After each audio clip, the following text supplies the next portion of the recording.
Mga kapatid kay Kristo, meron ka bang ilang minuto? Pahiram naman. Tara, samahan mo ko. Ating pagnilayan ang mga salita ng Diyos.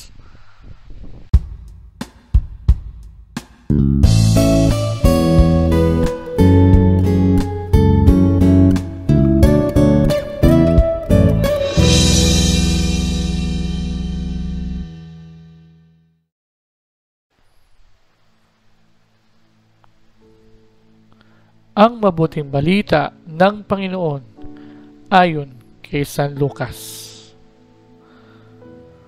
Noong panahong iyon, samantalang pinag-uusapan ng mga alagad si Jesus kung paanong nakilala si Jesus sa paghahati-hati ng tinapay, si Jesus ay tumayo sa gitna nila. "Sumainyo ang kapayapaan," sabi niya sa kanila. Ngunit nagulat sila at natakot, sapagkat akala nila'y multo ang nasa harapan nila. Kaya't sinabi ni Jesus sa kanila, "Ano't kayo'y nagugulumihanan? Bakit nag-aalinlangan pa kayo? Tingnan ninyo ang aking kamay at paa. Ako nga ito. Hipuin ninyo ako at pagmasdan. Ang multo'y walang laman at buto, ngunit ako'y mayroon, tulad ng nakikita ninyo." At pagkasabi nito, ipinakita niya sa kanila ang kanyang mga kamay at mga paa. Nang hindi pa rin sila makapaniwala dahil sa malaking galak at pagkamangha, tinanong sila ni Jesus, "May makakain ba riyan?" Siya ay binigyan nila ng kaputol na isdang inihaw. Kinuha niya ito at kinain sa harapan nila. Pagkatapos, sinabi sa mga alagad, "Ito ang tinutukoy ko nang sabihin ko sa inyo nung kasama pa ninyo ako. Dapat matupad ang lahat ng nasusulat tungkol sa akin sa kautusan ni Moises, sa mga aklat ng mga propeta at sa aklat ng mga awit." At binuksan niya ang kanilang pag-iisip upang maunawaan nila ang kasulatan. Sinabi niya sa kanila, "Ganito ang nasusulat.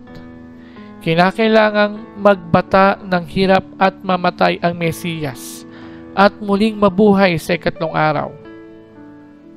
Sa kanyang pangalan, ang pagsisisi at kapatawaran ng mga kasalanan ay dapat ipangaral sa lahat ng bansa magmula sa Jerusalem.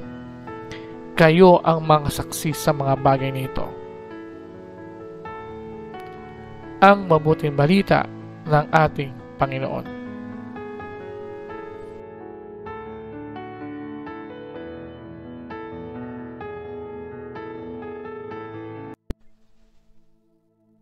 Mga kapatid kay Kristo, ngayong ikatlong linggo ng muling pagkabuhay ng ating Panginoon, tayo, katulad ng mga apostol, ay tinatawagan upang maging saksi sa katuparan ng mga nakasulat patungkol kay Jesus, na siya, bilang isang Mesiyas, ay dapat mamatay at muling mabuhay.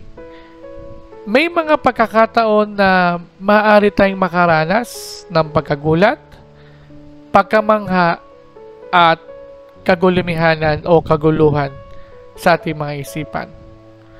Subalit, alalahanin natin na huwag tayong padadala sa mga ito. Pagkus, ating ipagpatuloy ang mensyon na kalintulad na iniatang ng Panginoon sa mga apostol. Ito ay ipahayag ang salita ng Diyos sa iba. Ating patotohanan na si Jesus ay muling nabuhay. Gawin natin ang ating papel na patuloy na akayin ang mga kaluluwa na manalig na si Kristo ay buhay. Mga kapatid, sa puntong ito, samahan ninyo ko sa isang panalangin. Panginoon, nagpapurit, nagpapasalamat po kami sa pagkakataong inyong ipong ibinigay sa amin na kami ay magkatipon-tipon, magkasama-sama. Sana po, Panginoon, tulungan niyo po kami sa pagtupad namin sa aming pong misyon na ikaw ay ipahayag sa iba. Tulungan mo po kami, Panginoon, laban sa mga bagay na maaaring makahadlang po sa paggawa ng misyon na ito. Tulungan mo po kami, Panginoon, na huwag kaming magpadala sa mga negatibong damdamin na maaari naming maramdaman. Tulungan mo po kami, Panginoon, upang maisagawa namin, maisakatuparan namin ang mga misyon na iniatang mo sa mga apostol. At harinawa, kami ay maging buhay na saksi sa iyong mapagpalang sakripisyo para sa aming kaligtasan, para sa kaligtasan ng bawat isa laban sa kasalanan. Inihiling po namin ito sa iyong pangalan, Panginoon, kasama ng iyong Ama at ang Espiritu Santo, magpasawalang hanggan. Amen. Muli, mga kapatid, maraming salamat sa pagsama ninyo sa ilang minutong refleksyon